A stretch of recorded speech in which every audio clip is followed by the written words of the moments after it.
बताही का सचो हऊ दुनिया हमार बोला अब जताही का सुनो ए हो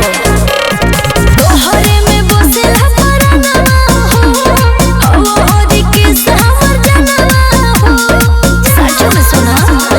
एमपी धर्मेंद्र के नामवा सुन के गुंजल तबे बिलवा में धन राजू भरजी के जान हो आगे